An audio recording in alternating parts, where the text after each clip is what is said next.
Welcome to our ஆன்மீக களஞ்சியம் channel. இன்னைக்கு நம்ம பார்க்க போகிறது தெய்வத்தின் குரல் 7ஆம் பாகம் 16ஆம் அத்தியாயம் மதத்தை காத்த மாதரசியர். அதில் புத்தரின் சிற்றன்னையும் புத்தரும்.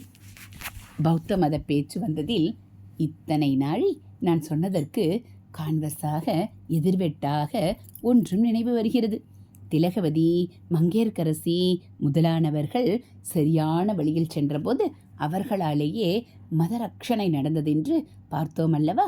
மாறாக பெண்கள் தப்பு வழியில் போனால் அவர்களால் மதமே சேதமுற்று போய்விடும் என்று காட்டுவதாகவும் ஒன்று பௌத்த மத விஷயமாக நடந்திருக்கிறது. புத்தர் சங்கம் என்று வைத்து கூட்டங்கூட்டமாக புருஷர்களை பிக்ஷுவாக்கினார் அல்லவா? அப்போது அவருடைய மாற்றாந்தாயாயும் அதோடு அம்மாவின் தங்கை என்பதாலேயும் இரண்டு விதத்திலும் சித்தி ஆனவளான மகா பிரஜாவதி என்பவள் தனக்கும் தன் பிரவரஜியை துறவரம் தந்து பிக்ஷுனியாக்க வேண்டும் என்று அவரிடம் கேட்டாள். அதற்கு அவர், பெண்களுக்கு இந்த மாதிரி பிக்ஷு ஜீவனம் சரிப்பட்டு வராது. அதோடு ஏராளமான புருஷ பிக்ஷுக்கள் இருக்கும்போது பிக்ஷுனிகளும் அதே மாதிரி சேர ஆரம்பித்து விட்டால் ஆசிரம தர்மத்துக்கே விரோதமாக ரொம்ப அசம்பாவிதங்கள் விபரீதங்கள் நடக்க நேரிடும். அதனால் உன் எண்ணத்தை விட்டுவிடு என்றார். அந்த அம்மாள் கேட்காமல் பிடிவாதம் பிடித்தாள். தாயின் ஸ்தானத்தில் இருந்த அவளை மறுத்து பேச புத்தரால் முடியவில்லை. அதனால் அவள் கேட்டபடியே அவளுக்கு பிரவரட்சியை கொடுத்து அந்த மதத்தில் பெண்களும் பிட்சுனியாவதற்கு அனுமதித்தார். அப்படி அவர் பண்ணுகிறதற்கு முன் ஒன்று சொன்னாராம். என்ன சொன்னார் என்றால், நான் நன்றாக யோசித்து பார்த்து கூடாது என்று வைத்துவிட்ட ஒன்றை நீ மாற்றும்படி பண்ணிவிட்டாய். இதனால் என்ன ஆகப் போகிறது என்றால், இந்த மதத்துக்கு ஆயுசே பாதி போய்விடப் போகிறது என்றாராம்.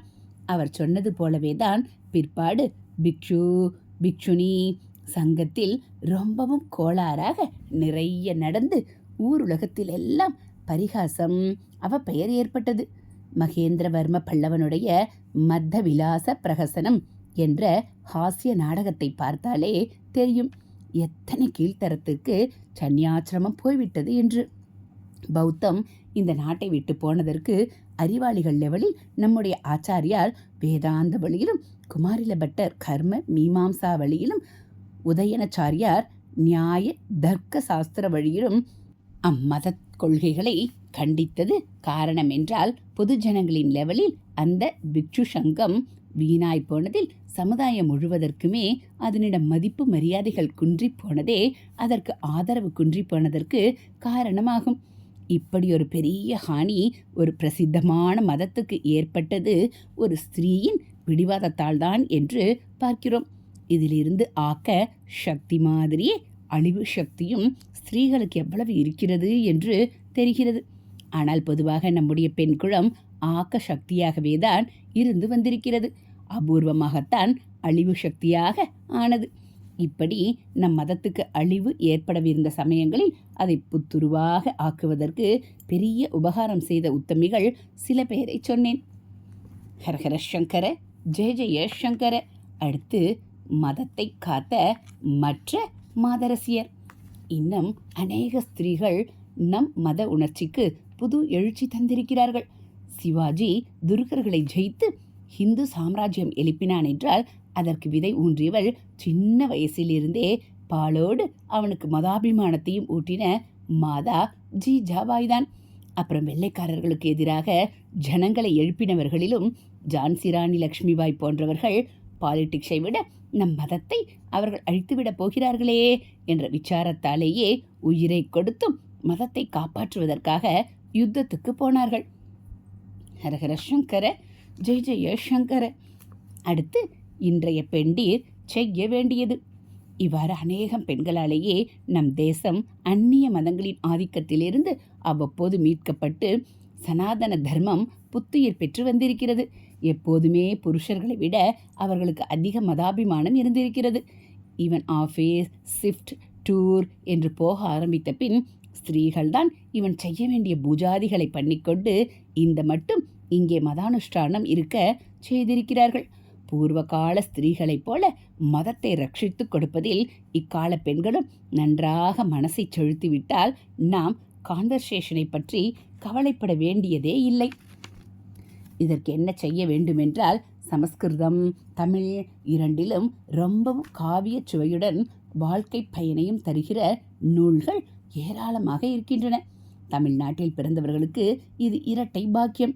இந்தியா பூராவுக்குமாக இருக்கிற சமஸ்கிருதத்தோடு மட்டுமில்லாமல் மற்ற எந்த பிரதேசத்து பாஷையையும் விட ஜாஸ்தியாக ரொம்ப பழங்காலத்திலிருந்து தமிழ் பாஷையில்தான் பக்தி நூல்களும் நீதி நூல்களும் ரொம்பவும் ரசம் நிறைந்தனவாக வந்திருக்கின்றன.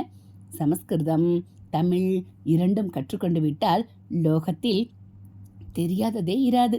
ஆனாலும் இத்தனை இருந்தும் செய்யுளாயிருக்கே என்று உடனேயே கீழே போட்டுவிடுவதாக இருக்கிறது. செய்யுளை வசனமாக்கி பழந்தமிழை புதுத்தமிழிலும் சமஸ்கிருதத்தை தமிழிலும் பண்ணி சின்ன சின்ன புஸ்தகங்களாக போட்டு கொடுத்து அவற்றோடு ஒரு பிரசாதம் வைத்து அனுப்புகிறோம் என்றால் பெண்டுகள் ஆசையாக படிப்பார்கள் என்பதே என் நம்பிக்கை. இப்போதே சௌந்தரியலகரி, அபிராமி அந்தாதி என்று எவ்வளவு ஆர்வத்தோடு கற்றுக்கொள்கிறார்கள். பக்தி மட்டுமில்லாமல் தர்மமும் மதாச்சரணைகளும் அவர்களுக்கு தெரியும்படியாக சாஸ்திர சம்பிரதாயங்களையும் புஸ்தகம் போட்டு தர வேண்டும்.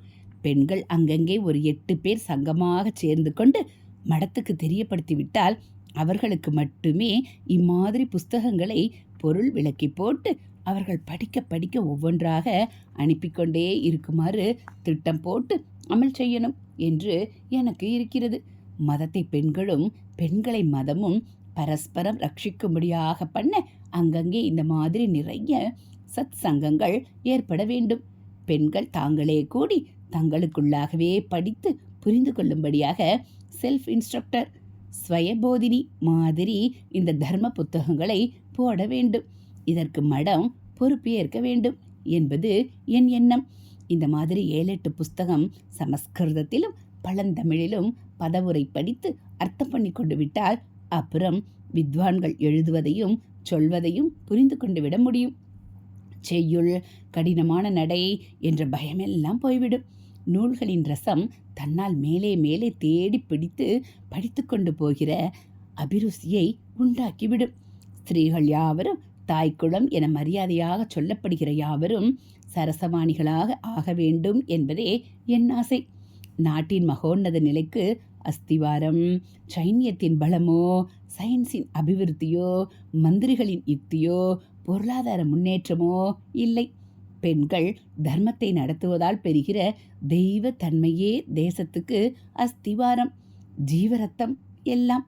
அவர்கள் அப்படி தர்மப்படி ஆகிவிட்டால் நம்முடைய வேத மதத்துக்கு ஒரு நாளும் ஒரு குறைவும் வராது. அம்பாள் ஸ்வரூபமாகவே அவர்களை சொல்லி இருக்கிறது.